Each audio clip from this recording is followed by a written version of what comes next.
Das Archiv des BR-Fernsehens. Hier lagern Filme aus über 6 Jahrzehnten, teilweise noch auf alten Filmrollen. Eine der ersten BR-Sendungen war die Reihe Abendläuten.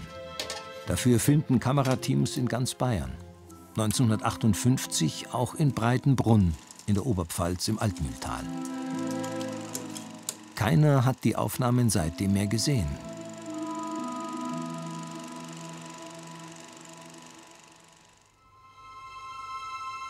Was ist aus den Familien von damals geworden? Leben sie heute noch in Breitenbrunn? Wie hat sich das Dorf verändert?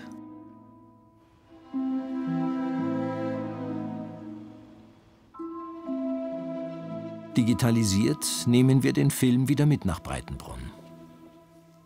Der Marktplatz 1958, noch ohne Autos. Heute ist für die Jugendlichen der Datenverkehr das Wichtigste und freies WLAN der Grund, warum sie trotz Kälte hier im Freien sitzen.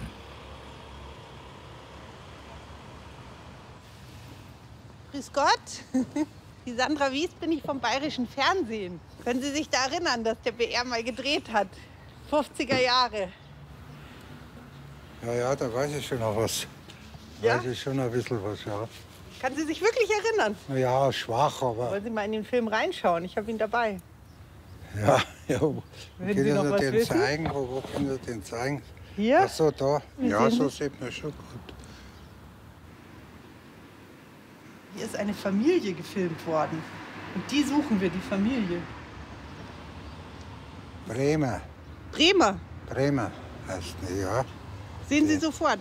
Ja, ja. Also das finde ich ja jetzt auf Anhieb, sprechen wir den ersten Menschen an und Sie wissen es. Das Ja, finde ich ja das weiß Wahnsinn. ich schon, weiß ich schon. Also Sie meinen, den können wir erwischen, Bremer. Bremer. Das, wenn Sie da runter bei der Johannesbrücke und dann links wieder und dann geht es auch halb rechts der Weg dahinter, Sebastianweg und das erste Haus, der Sohn wohnt dort. Der Sohn wohnt da. Das könnte einer der Kinder sein vielleicht. Ja, das kann schon sein. Das wird schon daheim sein, ich weiß es ja nicht. Okay, danke. Hans Turner hatte hier früher seine Metzgerei. Mitten im Ort stehen 2 identische Schlösser, das Tilly- und das Gumpenberg-Schloss. 1958 war hier das Forstamt untergebracht. Im Tilly-Schloss rechts daneben die Schule.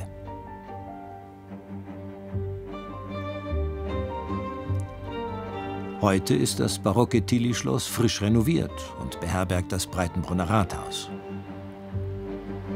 Das Gumpenberg-Schloss links ist im Privatbesitz und steht seit Jahren leer.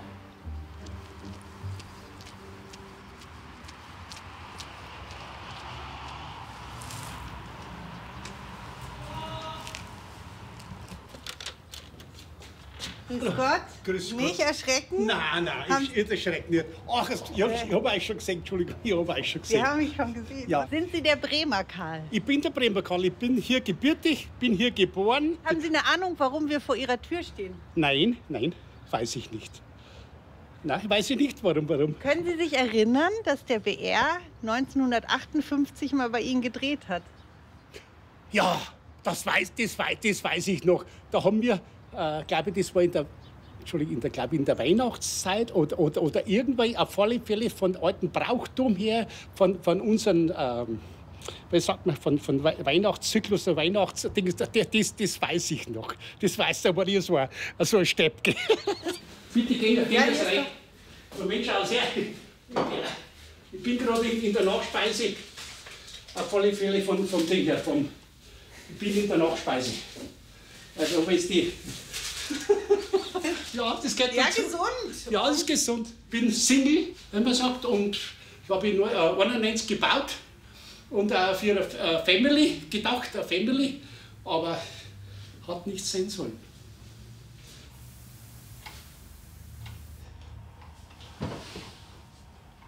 Das ist die Bärwildbrunner drinnen, der Marktplatz.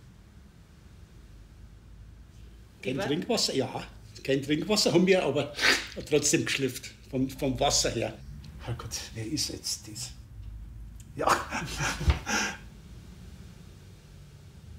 Gasthaus zur Post, auch da hinten, da, wo man das sieht, dazwischendurch, auf alle Fälle die Wechselung von den Pferden, von der Ringsburg, die Postkutsche, wenn man sagt. Und hier war Station. Dann haben sie mit einem neuen Gespann, ein Zweiergespann oder Vierergespann, mit der Postkutschen wieder weitergefahren. Jetzt, mein Vater, das bin ich, das ist meine Schwester und das hinten ist mein jüngerer Bruder, ist der Reinhard. Der Reinhard war schon verstorben, ja. Und das bin ich. Da sind Sie aber ganz schüchtern. Ja, mei. Nicht wie jetzt. Na ja, das. Ja, da war mein Vater. Einige Abend, da haben wir ins Bett gegangen. Als das Christkindl gekommen ist, da war die Bescherung, da hat jeder sein Buch geredet. Ja, das ist der Vater, jetzt bald aber der Ritt. Und dann haben wir Brötchen gegessen. Und dann haben wir wieder ins Bett gegangen, bis zu der Christmette. Und dann haben Frau und Kinder, die haben daheim geblieben und ich bin in die Kirche gegangen. Das ist so gewesen, ja, freilich. Und das ist jetzt meine Mutter, was jetzt da gewesen ist, da linke Seite. Das da. Aber was die versteckt hat, nein, das gar nicht. So hat die Küche ausgeschaut, weil wir haben unten gekocht, auf alle Fälle, und vorne haben wir gegessen. Auf alle Fälle, das war eine Art Wohnstube. Christbaum, ja, logisch. Ja, ganz toll. Meine Schwester jetzt, Wally, mit der Puppen. Was ist streichelt, ja. Wie heißt's? Wally, Walburga. Wally, das ist auch schon, die wird jetzt am Februar, wird die jetzt 65, am 7. Ja, freilich, meine Schwester jetzt. Habt ihr euch gut verstanden? Ja, wir haben voll Kontakt miteinander, wenn man sagt. Der Heinz hat auch noch. Jetzt zeigen sie Puppen. Das war aber schon Luxus, so eine Puppe, oder? Früher war das ein Luxus, ja. Wir haben auch kein Geld nicht gehabt. Wenn wir ein Fünftel gekriegt haben früher oder ein Zehnerl, waren wir reich. Vater Georg war Waldarbeiter. 5 Kinder waren sie daheim. Das ist der Max mit der Tante Mari da. Ich habe Maria geheißen, aber mir hat bloß gesagt Mari. Von meiner Mutter ist diese Schwester gewesen. Denen waren 24 Kinder. Ja, bitte? Meine Mutter, die hat mir erzählt, sie war ungefähr die 18. Ach, ich kann Ihnen erzählen hier von Breitenbrunn. Früher war halt Breitenbrunn klein. Jedes Haus hat früher sein von landwirtschaftlichem Leben gelebt. Der hat eine Kuh gehabt, der hat ein Gas gehabt. Wissen Sie, ganz kleine Landwirtschaft, ja. Keine große hat es da gar nicht gegeben. Oben drum, über den Torbogen, die haben einen Esel gehabt. Im ersten Stock? Im ersten Stock in der Wohnung drin. Der Schaller hat da früher gewohnt drin und da war auch Totengräber. Das Torhaus, in dem der Totengräber wohnte, steht noch. Die anderen Tore mussten dem Verkehr weichen. Doch viele der alten Gebäude in Breitenbrunn wurden glücklicherweise erhalten. Die Grundmauern des Kirchturms gehen bis ins 12. Jahrhundert zurück.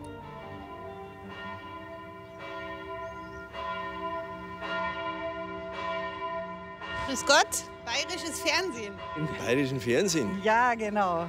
Und Sie sind heute in Breitenbrunn? Genau, weil wir haben einen alten Film von 1958 und wir suchen die Leute von damals. Das waren auch 2 ältere Damen, die sicherlich das eine oder andere noch wüssten, von den Alten. Ja, grüß Gott. Und die Alten hier. Wollen Sie mal reingucken noch in den Film? Wolltest du den Film mal anschauen? Wir haben zum Essen ausgemacht. Zur Zum Post? Essen gehen, ja. Gehen Sie in die Post jetzt? Ja. Ja, dann bis gleich in der Post. Ja, gut. In Breitenbrunn war eigentlich einmal vor 100 Jahren ein ganz zentraler Ort mit einem ganz regen Handwerk. Und das zeugt allein davon, dass damals noch 7 Brauereien da waren vor Ort. Da waren also sämtliche Handwerker da, die Bauern sind reingekommen, hier ist auch ein reger Handel betrieben worden. Und dann in die 60er Jahre, da ist der Fremdenverkehr dann explodiert. Da ist dann was los gewesen, da wenn sie im Sommer in Breitenbrunn gewesen wären, da haben sie im Prinzip fast nur Berliner rumlaufen sehen und die Sprache war in erster Linie berlinerisch. Und unsere Angebote, das waren dann die Schlafzimmer, wo die Leute halt freigeräumt worden sind, die haben halt im Keller übernachtet und da war eine Waschschüssel drin gestanden und das waren so die Anfänge. Tourismus, kleine Landwirtschaften und Handwerk gibt es heute kaum mehr. Die Einwohnerzahl ist trotzdem gleich geblieben, auch wenn die meisten der 3500 Breitenbrunner heute zur Arbeit pendeln müssen, nach Ingolstadt, Regensburg oder Neumarkt. Wir haben nämlich noch nicht alle identifiziert hier. Weißt du, wie das sein kann? Der Weigl Lothar. Der Weigl Lothar, lebt der noch in Breitenbrunn? Ja. Nein, in Breitenbrunn nicht mehr, der ist in Neumarkt. Wir haben miteinander in die Schule gegangen. So, und jetzt kommt noch Die Kirche. die Kirche. Okay, da ist der Weihnachtsschmuck noch da. Naja, da sieht man jetzt auch die Tilly-Monstranz da im Altar drin. Also da gibt es auch nicht mehr viel. Also insgesamt haben nur 20 Monstranzen auf der Welt. Und die war auch schon auf Weltausstellungen oder New York, war also in Nürnberg, wo sie mal so eine große Handwerkskunstausstellung gehabt haben. Die war in New York. Ja, Haben es die hergegeben für New York? für eine Ausstellung. Höchst versichert. Und wo ist die? Ja, im Safe. Warum gibt es ausgerechnet in Breitenbrunn eine so seltene Monstranz? Entstanden ist sie 1507 in einer Nürnberger Silberschmiede, gestiftet von den damaligen Herren von Breitenbrunn, den Wildensteinern. In den Wirren der Reformation landete sie bei den Wittelsbachern in München. Johann Zerclas Tilly, inzwischen Herr von Breitenbrunn, brachte sie zurück. Und wann wird sie jetzt wieder gezeigt? Zu Weihnachten haben wir es bei den Andachten gehabt, nachdem allerdings der Andachtsbesuch der Menschen nicht mehr so ist wie in den 60er Jahren, ist so manche Andacht auch gestorben. Also auch die an Weihnachten gibt es leider nicht mehr. Das nächste Mal holt sie Diakon Franz Kraus wohl erst wieder zum Tilly-Fest aus dem Safe, das jedes Jahr Anfang September gefeiert wird. Ein riesiges historisches Spektakel. 2 Tage lang ist Breitenbrunn im Ausnahmezustand. Die Breitenbrunner sind froh, dass es den alten Gasthof zur Post noch gibt. Und wir, dass wir dort auf einen kleinen Damenstammtisch treffen. So, also, meine Damen, das ist für uns King. Ja. Gucken Sie mal, was Sie erkennen. Sie können ja zusammen. Das ist der Bremer Kirgel. Der Bremer Kirgel. Oh mein Schillinger. Schillinge. Kohlbrennerin. Ein kleiner Kohlbrennerliner. Kohlbrennerin. Mutter und Tochter. Tochter ist Frau das. ist das kleiner. Dann wird ja Ja, und das ist die alte Kohlbrennerin. Ja. Da ist jetzt kein Mensch mehr da von denen. Ich habe 10 Kinder gehabt. Und der Lothar. Mein Gott. Das ist ja schön. Bärbebrunner. Brunner Berbe. Als Schulkinder sind wir dahin und haben unseren Schwamm nass gemacht für die Schule. Dass man da in der Schule die Tafel wischen konnte, hat man den ein bisschen nass gemacht. Ich habe noch 2 Tafeln. Ja. Und da war noch eine Familie. Vielleicht können Sie uns noch helfen, die Familie zu finden. Das ist der Katzmeier gebaut. Schön freilich, ja. Und Bettel. Das ist Bettel. Mein Bettel, ja, Bettel. Nein, schön herbe, schön. So schön angezogen, schön. Ja. Weil eine Schauspielerin hat sie ausgeschaut. Ja. Im Kaufladen haben sie gekriegt. Die Hauptsache war beim Rüdiger Fußball. Rüdiger Katzmeier, Bethels Sohn, wohnt noch in Breitenbrunn.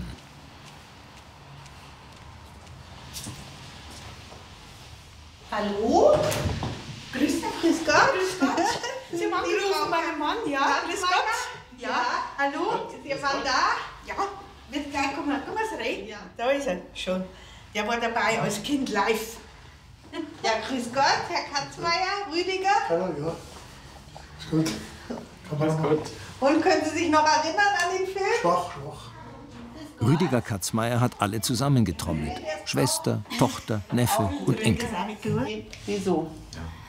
Okay, also könnt ihr so denn alle reinschauen? Wie könnt ihr denn alle sehen? Kann ich sehen? Ja. Das ist der Rüdiger, das ist er. Schau. Schön. Kann das du sein? Ja. Weil dann könnt ihr jetzt mal gleich schauen, was euer Opa vor 60 Jahren zu Weihnachten geschenkt gekriegt hat. Schön. Viele Geschenke. Werden sie extra für hingestellt haben, weil das Fernsehen gekommen ist. Naja, die Kinder haben elektrische Eisenbahn gekriegt, das heißt voriges Jahr oder die Anhänger dazu gekriegt. Und die Hauptsache war beim Rüdiger Fußball. Im Kaufladen haben sie gekriegt. Wir haben den Kaufladen, hat es alle Jahr neu gefüllt und hat es wieder weg da. Das ist, genau. Und dann ist sie wieder nach Weihnachten gekommen. wieder. Echt, der war nur Weihnachten da, der Geist. Ja. Früher gab es nach der Christmette traditionell Mettenwürste. Bei den Katzmeyers hat sich längst eine andere Tradition eingespielt. Gehen wir erst in die Kirche, dann gehen wir heim, haben die Geschenke da. Dann gehen wir zur Oma, da haben auch Geschenke. Und dann wir essen. Was? Das weiß ich nicht, wie das heißt. Fondue. Fondue. Was würdet ihr euch denn wünschen zu Weihnachten? Eisstock. Ein Eisstock? Ja. Ich weiß nicht, ob es Christkindern bringt. Schauen wir heute mal. Das ist eine Überraschung. Vieles hat sich in Breitenbrunn verändert. Aber die Glocken der Pfarrkirche werden auch dieses Jahr zur Christmette die Weihnacht einläuten.